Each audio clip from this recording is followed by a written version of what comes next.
Hey guys, welcome back to the Brooks Edit.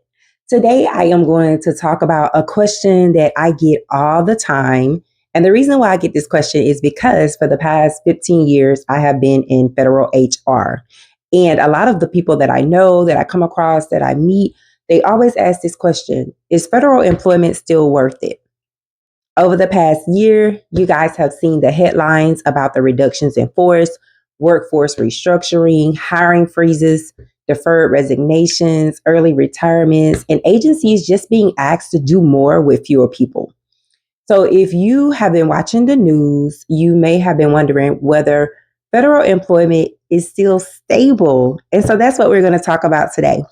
If you are considering applying for federal jobs, you may ask yourself, should I even bother?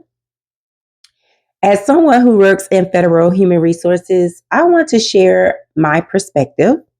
And this is not a political discussion. This is not a representation of my agency. This is not about supporting or opposing any administration. This is about understanding what is happening, what opportunities still exist, and how you can position yourself if you're interested in federal employment. So let's just go ahead and get right into it. Of course, the federal government is changing.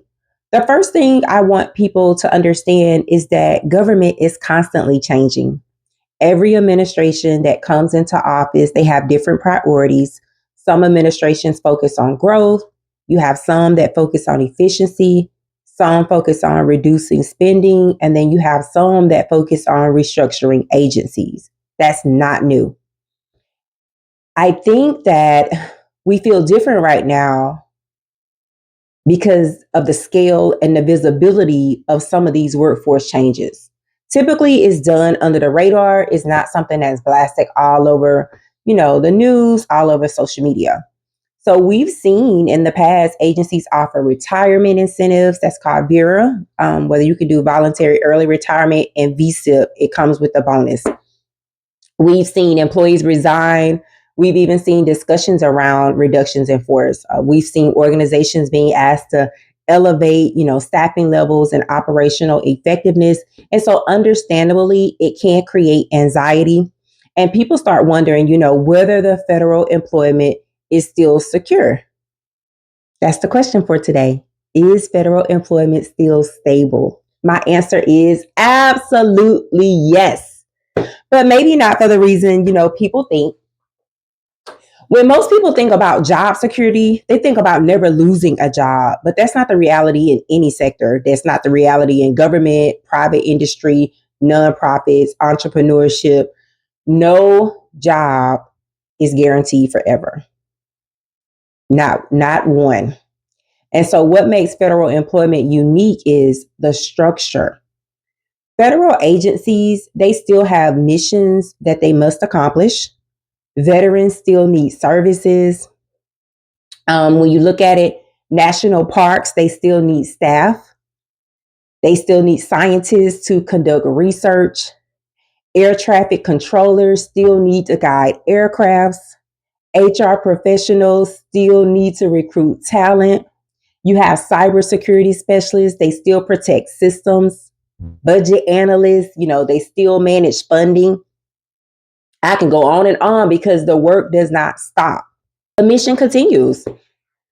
The specific positions may change, of course. The mission of those positions may change, but the work, it remains. And so therefore, openings will continue to exist. So here's something I think many people don't realize. The federal workforce is aging. Many federal employees are approaching retirement eligibility, and others are choosing to retire right now. Some are accepting separation incentives. Some are moving into private sector. Whenever employees leave, agencies eventually have to determine how the work will be accomplished. Sometimes positions are abolished. Sometimes the duty are redistributed amongst other positions within that org structure. Sometimes agencies hire new employees with different skill sets, but vacancies, they create opportunities.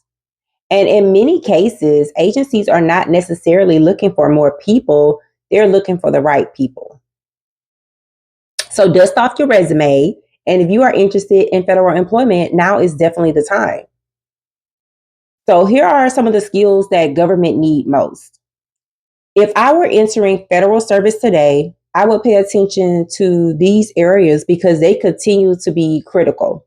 Technology, cybersecurity, you have data analytics, artificial intelligence. When I tell you the government is pushing artificial intelligence like never before, so if you are in that area, definitely head on over to USA Jobs and get in on artificial intelligence. Human resources, acquisition and contracting, financial management, healthcare, engineering. These are some of the areas that is critical to the success of the government. Program management, project management. Then, of course, we have information technology. The government is becoming increasingly dependent on technology, data, and operational efficiency. So, the employees who can solve problems, analyze information, and improve processes will continue to be valuable. One of the biggest myths that I hear is I applied for federal jobs and I never heard back. Another common one is I submitted 100 applications and still haven't gotten an interview. And honestly, it doesn't surprise me because federal hiring is very different from private sector hiring. Although we do have 4 required touch points that we are to notify candidates, and I'll get to that later. Many applicants are qualified. Let's start there. Very few understand how federal hiring actually works. A federal resume is not the same as a private sector resume.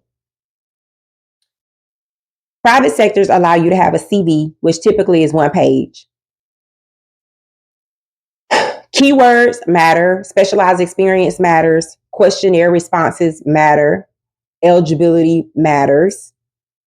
And that's a different video. I think what I'll do is comment and let me know if you guys want me to do a video where I explain the different areas of consideration, which is eligibilities within the federal government, so that you will have a better idea if you can even apply for a position. So many people are eliminating themselves before a hiring manager even sees the application. So you can actually improve your chances. If you are interested in federal employment, here are a few things that I recommend. First, you have to read the entire vacancy announcement, not just the title, the salary. You have to read everything. The second most important thing is you have to focus on the specialized experience section. The specialized experience section is going to tell you exactly what the agency is looking for. Third, you're going to customize your resume. You're not going to copy and paste. You're not going to do any of that, but you will customize the resume to make sure that your experience reflects the specialized experience that the agency is looking for. You're not going to submit a generic resume to every announcement. Fourth, you're going to document your accomplishments. Tell the story of your experience. Show results, show impact, show leadership, show complexity. You have to show that you know what you're doing, that you are a result getter, right? The fifth thing is be patient. Federal hiring is not always fast.